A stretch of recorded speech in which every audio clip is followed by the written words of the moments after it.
ku Africa.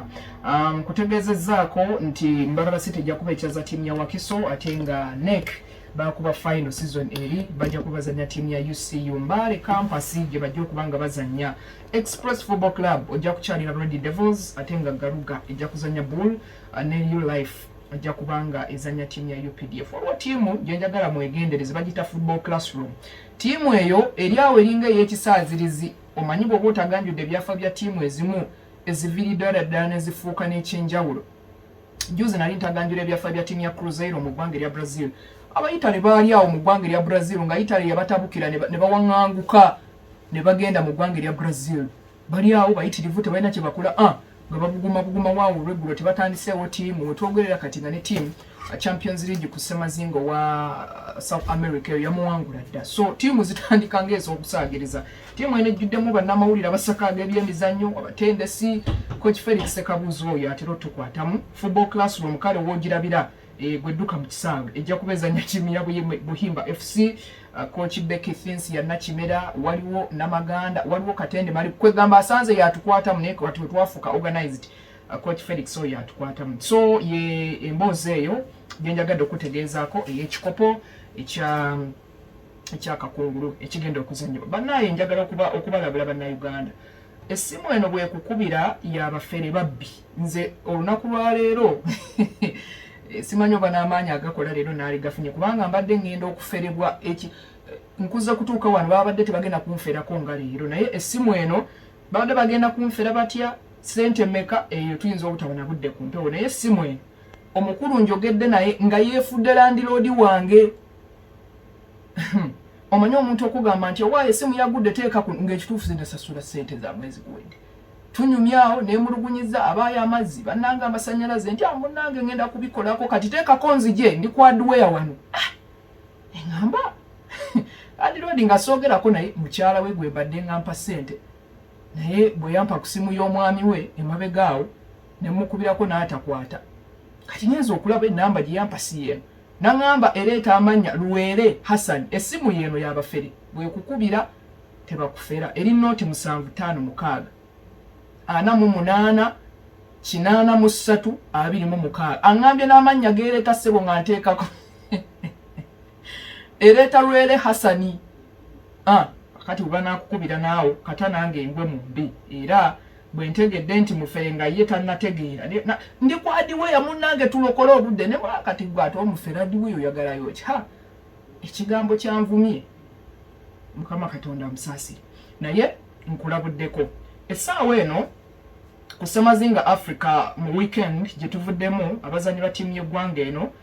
ya Uganda Cranes jukula akaseera kano Emmanuel Arnold Okwi nga captain bwe tumanyi abadde takyamaking a national team. So Khalid Awuche ekikomo ekyo yabadde akisibira n'akisibisa buvunaanyizibwa olw'ensonga nti team ya qualifying addamu mpaka eza African Cup of Nations zigenda okubeera mu Morocco oluvannyuma editions 2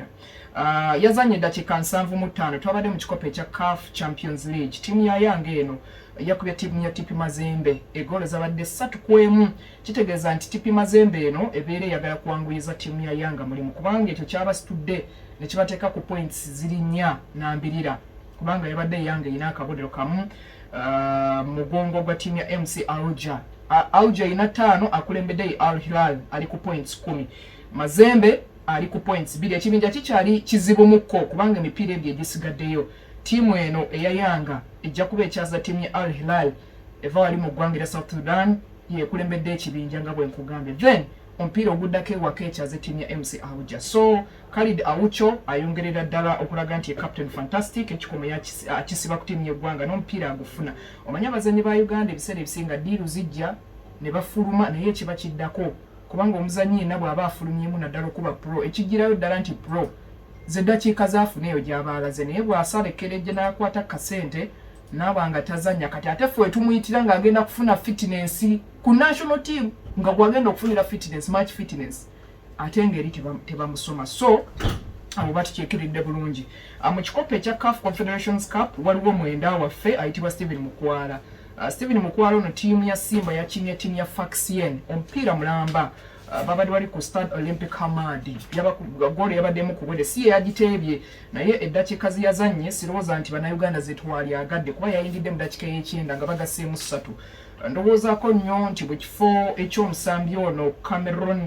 Christian Lionel omuvubuka oyo fact ava na mu ggwanga lya Cameroon yamusookayo bamuyita Cameroon Christian Lionel Ateba Mbida yamusookayo awo kale gwe ye yafulumye mukwalo ono n'ayingira naye nga ndowooza nti mu nnamba ekyabobbi abannayuganda omutwe okuviira ddala Masa lwavaawo kuba tubaddewo nabo Basekisambu ba Diego bano ba Branomon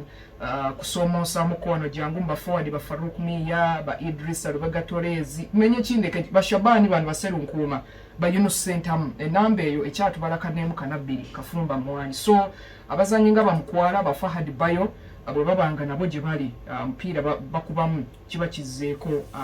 kizaamu amaanyi bazango gyeko omuzanyi Dennis Onyango okuba nti engule eno oba ekikopo kino ekya CAF Champions League yakiwangula ddanga omusambi ku ttiimu ya Mamelodi ojja kwesanga nti byafaayo bitono nnyo ku bannayuganda omuzanyi Yunus Sentamu ye yali ku ndebolebo ey'okuwangula ekikopo kino omwaka ogwa 2014 yali ku klabu ya Vita n'omutendesi oyo yali ku ttiimu ya Congo sijaga nti twasisinkana naye namusangayo mu AFCON wa 2019 era bwe namugamba nti nva mu Uganda nanga Yunus that boy good boy in fact ebiseera ebyo baali baagala nakusayininga Ochaya naye nga reference ate gye balina ya Yunus oba baali balowooza ne Ochaya naye muteebi anyway asobola okukuba mu maaso naddala ng'omisiza mu 11 so ye Yunus Sentamu oyo ebyafaayo by'abannayuganda bitono nnyo naddala mu bikopo ddala abasajja mu bikopo ebyo kuba abawala wano Nancha Shadia ne Nantongo Aisha bo kataba kube nabo final naye bazanye third classification game era ne bagiwangula so kyekyo kyenyinza okuba nga nkugirayo ku Semazinga Africa weekend eweddeko liigi ezimu zaakomyewo endala tezinnaddira ddala wali mu ggwanga lya Spain liigi ejja kuddira mu ddala ng'ennaku z'omwezi 10 omwezi guno ejja kuba lwakutaano Campo de Football de Valacos rivalry kan ejja kubezanya ttiimu ya Celta Vigo na mu ggwanga erya German Bundesliga nayo liigi ng'ennaku z'omwezi 10 Friday eno Signal Iduna Park tujja kuba tulala ttiimu ya Borussia Dortmund ng'ekyaza musajja mukulu Xabi Alonso ya Bayer Leverkusen then ku Saturday of course Borussia Mönchengladbach wali ku Borussia Park ejja kuba ezanya ttiimu ya Bayern Munich eyo nayo nga Liverpool ina byetannatereeza ate nga erabika nti ebyewala kagenderere kubanga endagaano z'abazannyi ab'enkizo nga Manuel Neuer abazannyi nga Leroy Sane abazannyi nga Joshua Kimmich ezo nazo tinatuukira mu ssama oba mwezi ogw'omukaaga omwaka guno bajja kuba ayagala yatwala Leroy Sane yono ndowooza ekimu ku byamuleetera obuzibu ku ttiimu ya Manchester City n'omutendesi Pep Guardiola okumuta ekisookera ddala yali talaga nti asobola okuteekawo performance gy'ataddewo leero n'enkya ate ebyo osobola okubikola ku ttiimu for example nga Manchester United nti Rasmus Hojlund bw'oba okubye goal leero n'enkya n'okuba ne wayitawo emipiira ng'ena nga toteeba ebiseera ebisinga kikulemeza mu squad kubanga abavuganya ku namba eyo boolyawo bayinza okubeerawo nga batono kakati ku ttiimu ya Man City nga basobola okugirayo Mahrez ne bakugirayo gundi yenna gwe bateekawo awasobola okuleeta goal ttiimu neefuna obubonero kyamusumbuwa nnyo n'okukakana nga bamutadde kakati ne gyali balaka tebaagala kubanga bongera ndagaano ye akaseera omuzannyo ono Leroy Sane omupiira agumanyi naye nga bwe nkugambye consistency ye musumba oluusi n'obuvune then ttiimu ya Bayern Munich yennyini erina okulaba ng'omuzannyo ono Mafia Stell ayongerwa obudde okulaba nti aseereza ennumba za Bayern Munich okugenda mu maaso omuzannyi Michael Olise gwe bajja ku ttiimu ya Crystal Palace mu ggwanga erya Bungereza omupiira agumanyi omupiira agutegerera ddala bulungi positional sense ye bwe guba guzze ku kigere n'okuba nti asobola okuba akawerekera naye problem gy'alina ebungereza gy'abadde abadde teyakimanyiira kuba nti asobola okuba emipiira ebiri mu wiiki kubanga Crystal Palace ng'oggyako buno obwa League Cups manya FA nga ddi bwe yagenda ku Bulaaya ku mulembe oyo omwana gw'abaddewo so kimutawaanya nnyo kuba ttiimu gy'aliko era bwe buvune bw'abadde afunye kati ono Matthew Stars badde bamuleeta ddala wali ku right midfield naye omutendesi Vincent Kompany alabika naye akyamwekkaanya okulaba nti ayinza okuba nga amuwa obudde eyitale endiba nayo yanyookedde ddala Napoli yenywereza ku kimeeza yagenze mu kibuga Florence wali ku kisaawe ekya Akeme French Stadium omupiira negukuba Fiorentina goal za 3 ku bwere David Neres Lukaku wamwe otekeko Scott McTominay yalabika nti yeeyubudde nnyo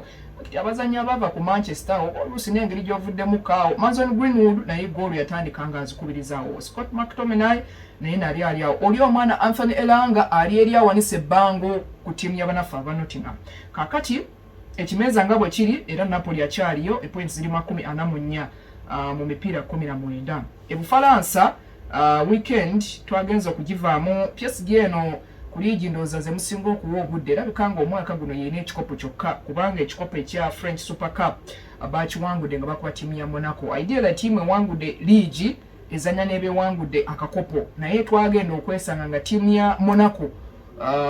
kwebyo byonna byenjogedde terina kyeyakolako PSG yawangula liigi then ewangula n'akakopo akawaka kitegeeza nti yali alina okuzanya owokubiri mu liigi season ewedde Monaco kwe kugwa mu mbi mpira ndo gwabadde gugubye naye ono omwana ow'amagulu ga glass Ousmane Dembele omupiira n'aguteeka mu katimba mu dakiika y'ekyenda eri nga bagasseemu PSG eyo ndowooza bw'oba otunuulidde engeri gyebalamu ebintu kijja kwewuunyisa nti PSG yokka ne ttiimu ya Juventus ze ttiimu ezitanaba kubanga zikubwamu mu season eno ku Bulaaya awo naye ate kyongerera ddala okulaga demand eriwo mu byafaayo bya club eyo nti losses zokka zeyina 3 mu season era bamukubye mu Champions League ttiimu ya Atletico Madrid ttiimu ya Bayern Munich ne ttiimu ya Arsenal the Gunners kitegeeza nti abasajja ne bw'olaba bamenya bank ne bagula abazanyi wakubanga trio ya Lionel Messi Luis Suarez ne nani awo omulala bwe baaliwo teyogerwako kimala Neymar teyogerwako kimala kubanga abasajja omupiira baagulya ne banaaba n'engalo naye nga baali babaleese kuwangula Champions League kubanga bino byonna ebibeerawo ne bw'okolota ne bw'okola otya kyobola teri omutendesi ayinza kugaa nti awali omusajja awangudde liigi kaasigale ekyo baakigonza naye Bulaaya naye akyabazannya kwiso bando bwe tunaavaako awo ne tugenda mu Premier League nja kuba nkusookera okuggirayo ku records abazannya ab'enjawulo ze bakoze oba ze bamenye oba ze bataddewo oba ze benkanyiza mu weekend eno gye tuvaamu tugenda kusookera mu kibuga London eri Omunigeria gwe bayita Alexander Iwobichuka omusambi oyo yafuuse omufirika ow'okumeka ye afuuse omufirika ow'okutaano okuba nti nno aweza appearances zisukka 50 ne ttiimu 3 ez'enjawulo Alex Iwobi oyo mu mupiira ttiimu ya Fulham gwe yazanye ttiimu ya Ipswich yagwezezza omupiira ogwa 50 naye nga ku Everton yakubayo emipiira 123 ne ku club ya Arsenal the Gunners yakuba emipiira 10 kakati banne abamusookawo kuliko Alhaji Diouf ku ttiimu ya Bolton ku ttiimu ya Blackburn ne Liverpool yakubako buli ttiimu ng'agikubako emipiira egisukka mu 5 then tujja kugenda ku Yakubu Ayebemi oyo naye musajja mu Nigeria ku Everton Portsmouth ne Middlesbrough then tusembyeyo Nwankokano ku ttiimu ya Arsenal ttiimu ya Pompey ne ttiimu ya West Bromwich Albion so Iwobi naye weekend yagivuddemu nga musajja musava owa record then tujja kugenda still ku ttiimu ya Arsenal lwaki ngamba still wakuba Iwobi yaliko ku Arsenal naye tujja kugenda ku ttiimu ya Arsenal ono musayi muto Ethan Chidiebere Nwanweri oyo no Chidiebere gw'owulira si mu Nigeria nga bw'oyinza okulowooza myaka 17 oyo yatebye goal Arsenal the Gunners ng'ebbibwa okusinziira ku bigambo by'omutendesi Mikel Arteta mu maliri g'emu emu ne ttiimu ya Brighton and Hove Albion naye omuzannyo ono abeera afuuse ow'omukaaga okuteeba goal esukka mu emu mu liigi nga tannaweza myaka 18 abazannyi nga Wayne Macaroni abazannyi nga Mike Rowan abazannyi nga James Milner waliwo omuzannyi Federico Macheda wateekeko Dani Kadamerteri abo bonna ekyo baakikola nga tebannaweza myaka 18 n'omuzannyi wa Arsenal Ethan Chidiebere Nwanweri oyo naye yakubye goal wankubadde yadde teyamba Arsenal kuvaawo na bubonero busatu Liverpool nayo mu geemu ya 2-2 ne Manchester United ku Anfield yayongeddeyo okulaga nti yabulabe nnyo mu kitundu ekyokubiri twagenze mupiira ogwo nga Liverpool yakakuba goal 25 mu kitundu ekyokubiri season eno tewaliwo ttiimu ekikoze mu Premier League kakati yagenze ku goal 27 bw'oba otunuulidde goal Liverpool ze yakakuba season eno 47 nga 27 zikubidde kwawe kitegeeza nti obusajja ate bwabulabe nnyo nga bukyadde gani nga buli ku Anfield nywa ku lwendo lw'amazzi katono nnyo program agenda kubanga ekomawo naye nga nkugamba ntya nti essimu eri gye nkusomedde bafere batabuse bajja kufera fees z'omwana munaye ebintu bitambule bubi naye nga bakamanyi 25 komawo tokwata konobyo record eyo tugivuddeko eya Liverpool kuba bw'oba omupiira ogwo bagulabye bwanga bagugoberedde era golo zayo 2 zazze mu dakiika eya 5:9 n'eddakiika ey'ensanvu penalty ya Mohamed Salah. Omupiira ogwo gwennyini nga tuguvaako gwayongeddeyo ekyeya kya ttiimu ya Manchester United okukwakkula obubonero busatu ku Anfield mu liigi ekisaawe kya ttiimu ya Liverpool. Manchester eno yasemba okuwangula omupiira mu liigi ku Anfield yawo emyaka giringa tegiweze 10 kati kale katubale mwenda kuba guno gukyali muto nnyo 2015. Omupiira ogwo gwalimu ebintu bibiri. Ekisookera ddala bwe gwali omupiira gwa Steven Gerrard ng'asembayo okuzannya ttiimu ya Manchester United kubanga yali asiibula. Then abajjukira omupiira ogwo Gerrard yali yakajja ku kisaawe ng'ayingiriddemu Adam Lallana essekonda 45 nga n'eddakiika tennawera ng'agwa ku Anderherera ng'amufootola referee ng'amugamba olaba woyise ng'ojja mukama waffe yitaawo oyo bwato n'afuna red card naye nga one mata yakuba goal number 2 gaali mata gennyini ng'erinnya lye. Man United bweto bwe kuba ttiimu ya Liverpool 2-1 tuli mu 2015 wakati awo ebintu bibadde bizibu nnyo. So Manchester United era okubanga eteekamu ebirungo ebyenjawulo omanyi ng'oyagala okwogerwako omunene olw'akayimba kati akaliko kagamba bino byabanene kakati Manchester United ng'eyagala yogerwako mu byabanene okuba munene okuba munene bagaye musajja munene naye bw'ogwa ku ttiimu ng'eri awo nayo buli omu agamba nange oyo mbadde mwesobolera so erina okugenda ku bisaawe ebimu ku bizibu ennyo. Fact n'omutendesi Arsene Wenger yagamba tendese mupiira yiri nagoya yiri bufarasi irabangako kisaawe kiringa Anfield. So United nayo ekyeya kyeyongeddeyo okufuwangula omupiira mu liigi ngali ku Anfield. Mohamed Salah naye mupiira ogwo ndowooza bweba menu kasinaaka akasinga okumuwoomera bakayita Manchester United. Lwaki? Mohamed Salah kakati golo ziri 13 omugatte.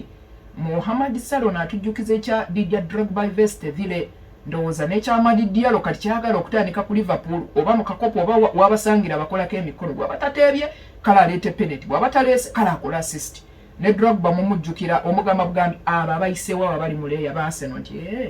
kale bajje tulabe oba abasanze mu kakopo eri Arsenal keyetegekeranga aka Emirates oba nga Didier Drogba ebiseera ebisinga akangavula Arsenal. Kakati ne Mohamed Salah egole ziri 13 ng'asinkana ttiimu ya Man U teriyo ttiimu ajasinze kuyisa bubinga eyo. Ndowooza ku basambi ba Liverpool Steven Gerrard yaddamu kaawe golo ziri 8 then ojja kudda ku bano ba Robbie Fowler golo 6 aba Luis Diaz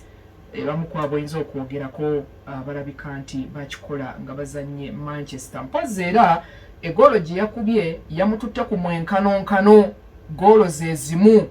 n'omusambi Thierry Henry eza Premier League 175 naye bw'oba otunuulidde record ey'omuzannyi akyasinze okuteeba golo mu Premier League eya Alan Shearer golo 206 ojja kwesanga nti ku mbeera eriyo eya Liverpool ne Mohamed Salah njagala kubawa signature image rights zange ate omukoze mutya Liverpool egamba image rights ng'omuzannyi tulina okuba nazo. Salah agamba nedda bakyali awo bwe batyo ebiriwo biraga nti kuba egolo kati olina okuweza ebibiri ogatteko 6 egolo ezo omuzannyi nga bw'olaba ono kwabadde atambulira kiba kimwetaagayo season endala nga 4 ku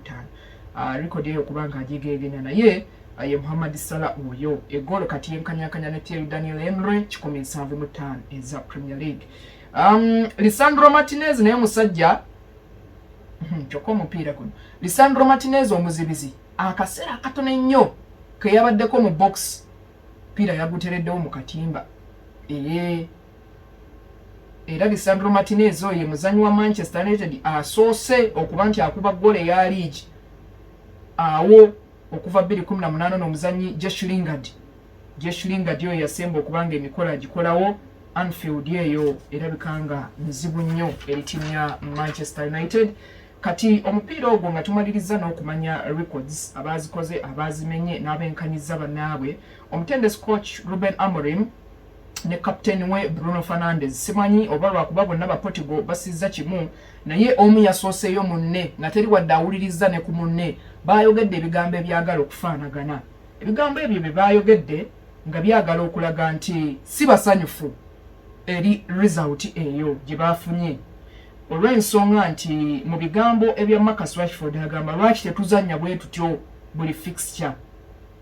beebuuza lwaki tetuzannya bwe tutyo omutendesi yagamba siina musambi mupya gwendeese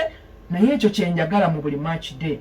Manchester United yasudde Liverpool amaliri ku Anfield egolo 2-2 ye yasoose nayo Liverpool nekuba equalizer yes then Liverpool nekulembera 2-1 then Amad Diallo najja nakuba equalizer mu dakika y'ekinaana naye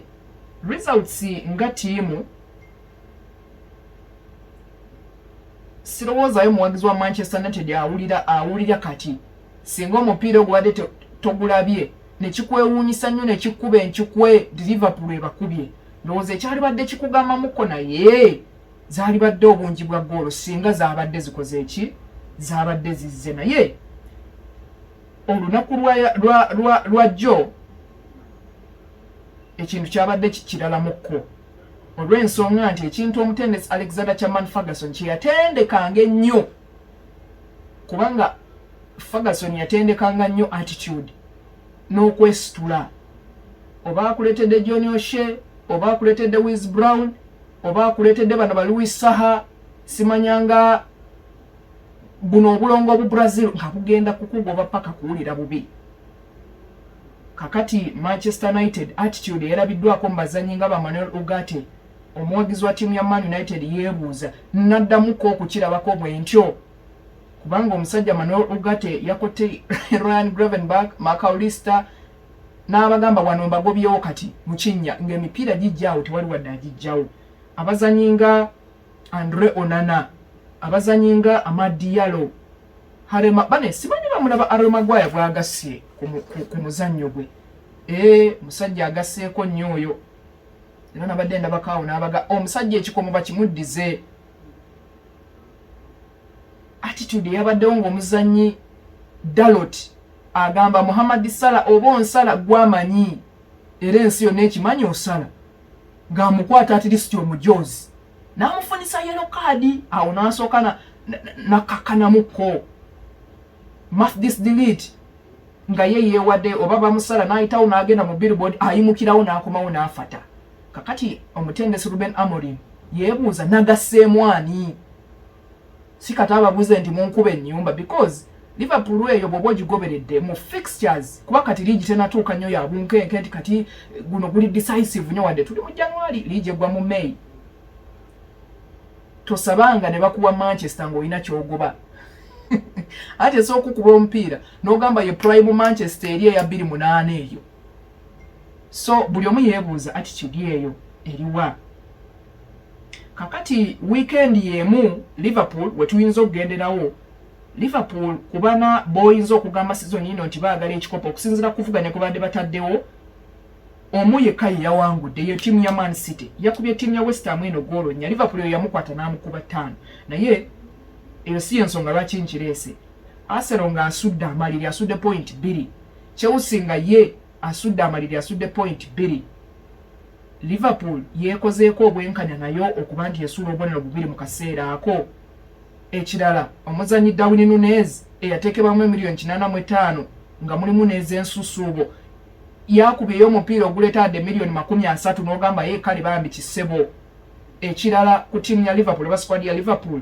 omuzanyi Trent Alexander-Arnold endagaano kiki ekiriwo ayina engeri gye yalese omuvubuka ono n'acrossing omupiira bannange ekyemmanga eno mukono omupiira ne gutuukira ku kigere oli n'agamba kamba abuluze sike kaseera omuzannyi ono Conor Bradley abenga atandikira okwesigibwa ddala kubanga ebiriwo biraga nti eri Jude Bellingham aseesaamu ne tiimu ya Real Madrid already ekituliwe ekiri Dani Harvard omusajja wattu ali mu kawungeezi Trent essaawa yonna ayinza okuba empanvu paka Spain era n'ekirala ku tiimu ya Liverpool ekibuuzo ekiriwo center back partnership ki eyinza okukuba omulimu n'eguggusa Virgil van Dijk ono atayagala kukwata masanda omanyi Virgil van Dijk obukugu bw'alina asonga baba balumba nga agaziwa yakola zono marking agaziwa bugazi nasongayo abalala balumbe ekyewuunyisa oba ekiri ku club eyo yatandikibwako center partnership kuli Virgil van Dijk oba asobola okuba ne Gomez bwaba mulamu Virgil van Dijk oba asobola okuba ne Konate nga bwe batandise Virgil van Dijk ne Jarrell Kwanza ebibyo n'ebibuuzo biri awo. Manchester United amaanyi geekozesezza omupiira guno tugulinde mu match de meka okuva kati emukono twalinanga coach Busaale mukama muwumuze mirembe twazoweranga ku Bishop Central wa Bishop SS nga coach Busaale bwe mutadduka n'oleeta omunnyo ku face one munango oba oli ku bibyo kakati amaanyi Manchester United ge yakozesezza ne attitude gye yataddewo n'okwagala kwe yataddewo banzijukiza omunnyo coach gwe yatugambanga gajja nakwatako bw'ati gunnajja ngoddako kisaawe ekituufu United eringa eyaleese n'omunnyo ku face naye bwe guba gwazze efixi endala zigenda kuyisibwa zitya ekyo nakyo ekibuuzo kikyali awo kubanga ebiruubirirwa bikyaliwo Bulaaya alina okuzanyibwa liigi oba oli awo tuyinza okuba performance tebadde ennungi nnyo kimala kuba nti emboozi eyo evaayo bulungi naye wakyaliwo ebiruubirirwa ndowooza byebyo ebibuuzo bye tuyinza okuba nga twebuuza ku mipiira egyo egyabadde Manchester United ekituufu ekiriwo nti omuzannyi omanyi mu lulimi lw'amateeka waliwo kye bayita proof beyond reasonable doubt nti obujulizi bwonna nga twaliwadde okubuusabuusa nti ekinkumu kino kikye wano ye yayitawo ssaawa bweziti proof beyond reasonable doubt kakati omuzannyi Rasmus Hojlund alaze ttiimu ya Manchester United nti obujulizi obwenkomeredde mbulina bwetaaga omuteebi naye muteebi naye bw'otunuulira Manchester United ebibalonga bwe biri enanaagira nnyo maaso ga goal kyekituufu kuba waliwo omukisa omuvubuka oyo gwe yafunye Rasmus Hojlund ku ttiimu nga Manchester United nga obuliikiriza obuli mu midfield toli mukakafu kimala nti kale guno bwe gunaayitawo mu ddakiika enkaaga mu ebbiri mu y'enkaaga mu nnya tujja kuba tutuuseewo mu y'enkaaga mu omunaana tujja kuba tutuuseewo mu y'ekyenda tujja kuba weetuli mu y'ekyenda nga bagasseemu bbiri mu y'ekyenda nga toli sure kitegeeza nti nno omuzannyi yenna gw'oba otaddeyo mu formation yonna oba okubye bana babiri oba omutendesi akubye bano baleeta basatu bana babiri omu omuzannyi yenna omukisa gw'oba ofunye era omuzannyi Martinez ndowooza yakijjiddeyo ddala yakoze lwani ye neyeebungulungula omuzannyi gundi n'amutirawo omupiira yabadde Dalot mpira n'aguteekerawo mu katimba back ng'amanyi kati akaseera kano nina kukola kino bwe kiti naye Rasmus Hojlund oyo ebimu ku bimusumbuwa ye decision making then engeri yepositioningamu kubanga omupiira yagenze n'agufuna ng'ekituufu kiri nti United ekutte counter n'asigaza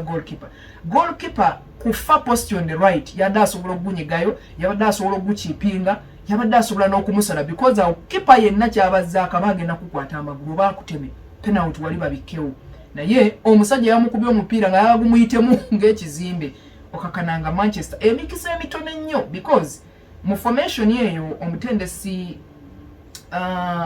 Ruben Amorim gyakozesa kubanga formation gye tumanyi eya Manchester United mwewangulidde ebikopo mwebidde abantu nga bakugamba United gwozaako ba mu kikopo kigwe ng'olutuko lwakuyedda yalinga ebesinga nnyo ku wing play bano ba Giggs bano ba Ronaldo baani kakati wing play kitegeeza emipiira gigenda kuba gijjawo egy'omu bbanga egy'okukwata egy'okweteba gigenda kuba gijjawo naye essaawa eno ekyo tekiriiwo mu formation omutendesi Ruben Amorim gyakozesa yababbaaka basatu wano n'ateekawo bana wali babiri abaliikiriza omuteebi kitegeeza omuteebi olina okuba nga weetaaga kitundutundu kya mukisa oteebe not even a chance weetaaga ekitundutundu ky'omukisa oteebe kati bw'oba olina omuzannyi Rasmus Hojlund nga gw'otaddeyo akumalira ebizibu bye byonna awo ndowoozamuko nti obeera toli fair gy'oli kubanga ekisookera ddala tazannyirangako na ku level bw'etyo ku club zonna gy'abadde ne ku club gye bamugula eya Bologna yali second fiddle ku muvubuka ono erinnya linvudde ne mutwe yali tatandika nti gwe basibirako kakati gwe n'omuleeta mu liigi ekisooka eboole nnyo ekyokubiri pressure nga y'amaanyi nnyo ekyokusatu nga tonna na reference wogenda kugaa nti kale avumbedde naye nga bwe yali ku Bologna yamala n'asumulukuka. So omuvubuka yalina akaseera akazibu ennyo. Kyokka ate ekyennaku ttiimu ya Manchester United abakulu balinga abalaga nti officially mu kadirisa kano essente tebalina, kubanga mu buli kye balina okugula kyonna balina okusooka ne bejjako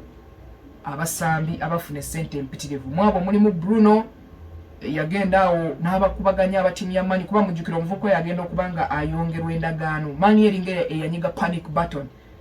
Bapapa si muzannyi mubi, naye bw'otunuulira ebyali bizze bibeerawo nga tiimu yali badde esobola okuba nga erindako, neraba kiki ekiddako ne bamwongera endagaano, era azzeemu okuba nga ayamba tiimu. Casemiro naye ali awo, Rashford naye ali awo. So abo bonna abazannya bali 3 simanyi 2 ba Christian Eriksen abo. Tiimu egambe erina kusooka kwejjako bamu olwo n'eryoka ereeta abalala. Ekyo nno kigenda kumpisaawo kintwale ku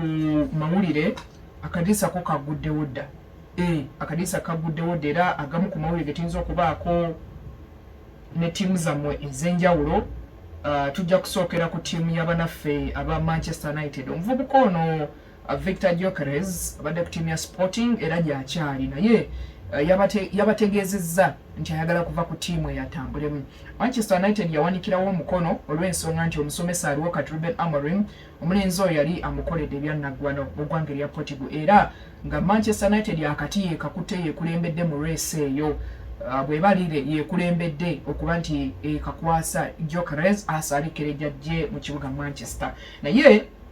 agala ogalaga nti agent w'omuzannyo oyo gwe bayita Hassan Ketkanga yasisinkanye dda ttiimu ya Bayern Munich ng'agamba nti omusambi ayagala kubanga ajja, kubanga ekituufu kiri nti Manchester ng'oggyeko okuba nti okwegwanyiza kwaliwo, Bayern Munich erabikanga yeesooseeyo emiliyoni 82 ku 85. Zino ssente ziba nnyingi nnyo. Manchester ng'oggyeko okuba nti nga club nene y'amaanyi yabyafaayo essente ezirina, naye tekola bulungi mu byensimbi, kubanga naye mabegakaawo eddiiru eya Adidas ya miliyoni 9 agaliwo gabadde galaga nti bayinza n'okuba nga bagisazaamu. So emiliyoni zino 82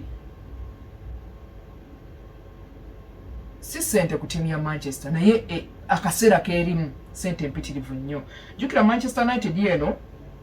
nga bwe nkutegeezezza squad demand weeri. Omanyi waliwo okusayinga omusambi nga zze omuzannyi Donny van Beek bwe yali ajja mu ttiimu ya Manchester United, yes baamusayininga, naye tewaliwo kibuuzo kyankomeredde oba omuzannyi oyo yali it wasn't a big question oba ye muzannyi yali yeetaagibwa ku ttiimu ya Manchester. Ng'oggyeko n'okuba nti bassinia baaliwo, bano ba Bruno baabali, bano ba Pogba baabali, omuvubuka najja mu nnamba y'emu. Yes, ku club gye yali nga basobola okubisa akawerekera namba 10, naye ng'olwedde ejjukira ne Bruno yali ali mu advanced role mu 6 Pogba waali. So omuzannyi basobola okumuleeta, naye ekikolera ddala amakulu mu transfer yonna omuzannyi gw'oleese squad demand, squad yo emwetaaga ddala. Ekibuuzo ekiriwo nti bannaayi kipa waali nti nedda ani Onana jangu weebale. So ye muzannyi oyo Victor Gyökeres agala ogalaga ttiimu ya Bayern Munich yesookedde ddala okuba nti ewanika omukono, ate nga abadde talabise bubi, kubanga bw'oba otunuulidde omuzannyi ono mu competition zonna 224 akubye goolo 52. Oyo omuzannyi tabeera mubi n'akamu, ate nga ne Bungereza awo singa abadde akomyewo era tewaali wadde wapya, kubanga mu mwaka gwa 2023 oluvannyuma lwa ttiimu ya Coventry okubibwa mu ka play-off eri mu championship n'agamba nze nzikirire nammwe, n'avaawo n'agenda mu ggwanga erya Portugal. Kakati omupiira oguli mu championship awo n'okwata bukwasi ttiimu evuya n'ogikirizaayo, anti esobola okukubira essimu n'egamba wa ntaaso nyambuse mu premier. Mupiira gwa business nnyo, mupiira gwa pressure, era ndooza tekyewuunyisa nti ne bannaffe abateekamu ensimbi ensimbi ziri eyo. Okimanyi nti omuwanguzi wa championship asinga n'awangudde Champions League ssente. Kakati lye tutumwere liri ku championship eyo Bungereza, ttiimu nnyingi sawa eno atugezeko club ya Liverpool omuzanyi Federico Chiesa ne agent we bakubye enchukira kasera kana jukira tino Federico Chiesa amwira agasembere awo gabadde galaga ntino yagala kubanga ava ku timu ya Liverpool olw'ensonga nti eddakiika bazima wango omulwadde obukono myaka 27 abadde struggling ne fitness dakiika 18 zokka ziyakakuba season eno mujozi gwa timu ya Liverpool naye agala ogalaga ntino wadde AC Milan Inter Milan mu ggwanga eya Italy ababadde bamwetaaga omunezi agambye nti mwetefutefu okubeera nga asigala alwanire ennamba tendesi Mikel Arteta wana avuddeyo n'agamba nti bannaye mubeeko kye tukola tukoye ababbi n'abayaaye ajjukira timu omutendesi yagambye bannaye nzannya omupiira ngulabye mu kisaawe ngutendese mbadde mumyuka kati ndi coach sikirabangako how come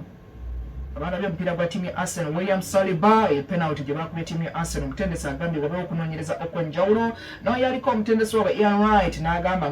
wamma ndabye lwaki bareefu abangereza tebagenda mu tournament za njawulo bino agambye nze kino sikirabanga bareefu bakibugwe nnyo olulimi yakozeseza luzungu n'agamba we have the most awful officials ebungereza n'agamba nti byebafuuwa majani meerere AC Milan yino wano evuddeyo n'eraga nti no omusambi gwe bayita Ansu Fati eyagala kubanga ebutwala ajjukira nti no eno simanyi oba yasomye ekivudde mu ggwanga erya Spain olw'ensonga nti club ya Sevilla evuddeyo n'egamba nti omusambi mu mutwe ku loan kiriwo ne bamugamba tekijja kusoboka jjukira nti no timu ya Barcelona ina obuzibu okubanga eta omusambi gweta Dani Olmo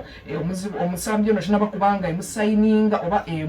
emuwandiisa mu bitabo bya company olw'ensonga nti balina okubanga bagolera financial regulations kati ayinza okubanga naye atambulira bwerere kakati bagala bajjewo Ansu Fati baregisteringa Dan Olmo naye nga Sevilla deal gyebadde ereta yabitege nnyo ne bagala naye mmwe mulowooza olw'okuba tuli wano tulajana mujja kutuletera deal ezebitege tuvuddewo Vinicius Junior red card yagifunye omutendesi Carlo Ancelotti agambye nti nno ekyabaddewo kibi nnyo bageragezako okubanga bakola appeal balabe kibanaabagamba jjukira nti nno tiimu ya Real Madrid yadde kuba tiimu ya Valencia ku Mestalla omuvubuka yafunye red card dakika zabadde ntono 79 naye ng'ebyabadde awo baba kati obadde bamuvuma musajja watu nga bw'omanyi bwasanze obuzibu ennyo obw'amaanyi mu ggwanga lya Spain bamusosola mu langi bamuyita amannya g'enkima zino zinnakabugo bambi nga bagezaako okumulaga nti obaolyawo tasaanidde naye n'abalaga obugalo bubiri kano olaba engalo ng'ovudde ku musajja naye egiddirira bw'ati ng'alinga abagamba nti muddayo mu segunda yentaputa yabadde abagamba nti muddayo mu second division mwe mubeeraawo baba newabaawo wuyo rather ne goalkeeper atayagala kugenda wa referee kwegamba bambi bumutabukako naye ng'akaliwo galaga nti no Carlo Ancelotti agambye omwana ye nkyamuliko kiwuka mu mutwe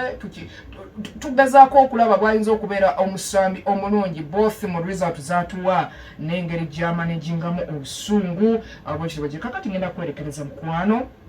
Irene Nachiwewa, the Princess of Hearts, ne environment agenda kuba akujja kuba emiziki n'emibimba mu programs nka the Heartbeat. Luis Suarez mumumanyi bulungi nnyo. Omusambi ono Luis Suarez ali ku beach aliyabulamu ne mukyala we badde bayitaayita eyo badde bayitaayita eka mu ggwanga erya Uruguay munange nga bamugamba waaye ssebo jangu otuyambeko yiky ekibadde omusajja yawalampya omuti gwa mita 6 musajja mukulukulu nga atiisatiisa abantu ngenda kwetta n'omuguwa gwenno aguyina essaawa 7 ez'ekiro ku Lwokutaano ne bayingira olw'omukaaga ne bayingira kwegamba nga bamwegayirira ng'abagamba bannaye mukyala wange w'emyaka 53 bwe simulabako wano nze ngenda kwejja mulamu bw'ensi munange toweta lowooza mundeke tuyambe munanga nti kakati lowooza ku bulamu mundeke Suarez yabadde ayitaayitawo ne mukyala we abapoliisi ne bamugamba waayi sooka ojja otuyambe kuye kuki ng'agenda wa mukulu nagalindako ndabasiraba Suarez ng'amugamba nti kati munnaye olina abaana olina abazzukulu wabula naate ate yabadde agenda okwetta yesse omuguwa n'agusuula wansi agamba Suarez singa ndoza gwe mwaleese dda omuntu ye kati agoyingewa ng'akkirira muti jjukira nti n'abazanyi ab'enjawulo by the way mwawulirako emboozi ya Didier Drogba vestibule sajja bali bakube mundu nga balina omupiira gwa AFCON qualifier for the sake of the nation musoke mukakanya okuzoganya muteeke wansi emundu kubanga ne tiimu egenda okujja bajja kugamba tetulina security emala mukakanye emundu ffe tuzanye omupiira gwaffe ne bawummuza emundu dakika 45 dakiika 9 guba gwakagwa refali lake kasaalirire ng'afuuye emundu neeseka naye nga Drogba ye mu maanyi ge olutalo yayimiriza so byebyo amaanyi g'abasajja abo Bagala Peace Dia top scorer wa CBS omwaka nateebye eddagolo 2 kati ndi ku 7 guli gwawendeko nga nina 68 mipiira mitono nnyo kakati olwokuna oluweddeawo ku pop nakubye goolo zange 2 nengenda ku 7 operation goolo 10 mulangira David Rumansi nakunogera eddagala manyi kati oyo botabala za friendly nzo kwekanga nga akuyisizza bubi kale banafa ba Crown Beverages batusako program eno bakamanyi 225 genda ofune Mirinda Apple Mirinda Orange ba Mirinda Fruit owulire boss sipping bwawama emikolo gyonna birthdays parties zonna kukyala kwanjula mbaga teekayo soda wafoyo ajja kubakolera ddala obulungi obutagambika obulamu obulamu bwenkwagaliza gunde omwana wa Muteesa